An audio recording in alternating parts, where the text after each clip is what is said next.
નમસ્કાર, હું છું અંજલિ રાવલ અને તમે જોઈ રહ્યા છો ન્યૂ ભારત ન્યૂઝ. જનતાને મોંઘવારીનો ટ્રિપલ ઝટકો લાગ્યો છે. એક તરફ અમૂલ દૂધ મોંઘું થયું, બીજી તરફ પેટ્રોલ ડીઝલના ભાવમાં આગ લાગી અને હવે સીએનજી પણ મોંઘું. સવાલ એ છે કે આખરે સામાન્ય માણસ જાય તો જાય ક્યાં? રસોડાથી લઈને રસ્તા સુધી હવે દરેક વસ્તુ મોંઘી. દેશમાં મોંઘવારીનો વધુ એક મોટો બોમ્બ ફૂટ્યો છે. સામાન્ય માણસના બજેટ પર હવે ટ્રિપલ અટેક થયો છે. સૌપ્રથમ અમૂલ દૂધના ભાવમાં પ્રતિ લીટર 2 રૂપિયાનો વધારો કરવામાં આવ્યો છે. Gujarat cooperative milk marketing federation GCMMF જાહેરાત કરી છે કે નવા ભાવ 14 મે થી સમગ્ર દેશમાં લાગુ થઈ ગયા છે. અમૂલના જણાવ્યા પ્રમાણે પશુ આહાર, પેકેજિંગ અને બળતણના વધતા ખર્ચને કારણે આ નિર્ણય લેવામાં આવ્યો છે. પરંતુ સવાલ એ છે કે એક તરફ અમૂલનો ટર્નઓવર સતત વધી રહ્યો છે તો બીજી તરફ ફરીને જનતાના ખિસ્સા પર કેમ ભાર મુકાઈ રહ્યો છે? દૂધ મોંઘું થતા હવે ચા, કોફી, દહીં, ઘી, મીઠાઈ બધું જ મોંઘું થવાનું નક્કી માનવામાં આવી રહ્યું છે. અને ત્યાં જ ઈંધણના ભાવોએ પણ જનતાને મોટો ઝટકો આપ્યો છે.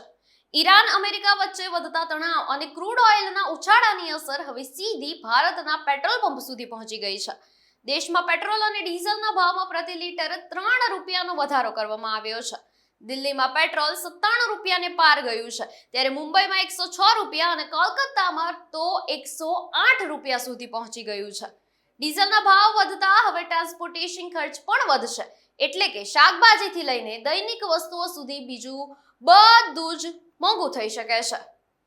ખાસ વાત એ છે કે પ્રથમવાર રાત્રે 3 વાગ્યાથી નવા પેટ્રોલ ડીઝલના ભાવ અમલમાં મૂકવામાં આવ્યા હતા, જેને લોકો મિડનાઇટ શોક કહી રહ્યા છે. હવે સીએનજીના ભાવમાં પણ વધારો થયો છે. દિલ્હીમાં સીએનજી પ્રતિ કિલો 2 રૂપિયા મોંઘું થયું છે, જ્યારે મુંબઈમાં પણ નવા દર લાગુ થઈ ગયા છે.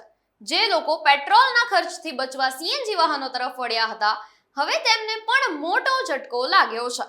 ઓટો રિક્ષા, ટેક્સી, બસ અને રોજિંદી મુસાફરી કરતા લાખો લોકો માટે હવે મુસાફરી વધુ મોંઘી બનશે.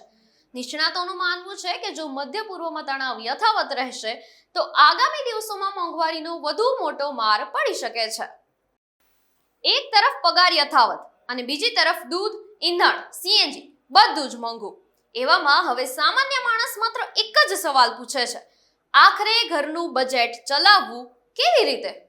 આપનું શું માનવું છે? અમને કોમેન્ટ સેક્શનમાં જરૂરથી જણાવશો અને જોતા રહેશો ન્યૂ ભારત ન્યૂઝ. નમસ્કાર.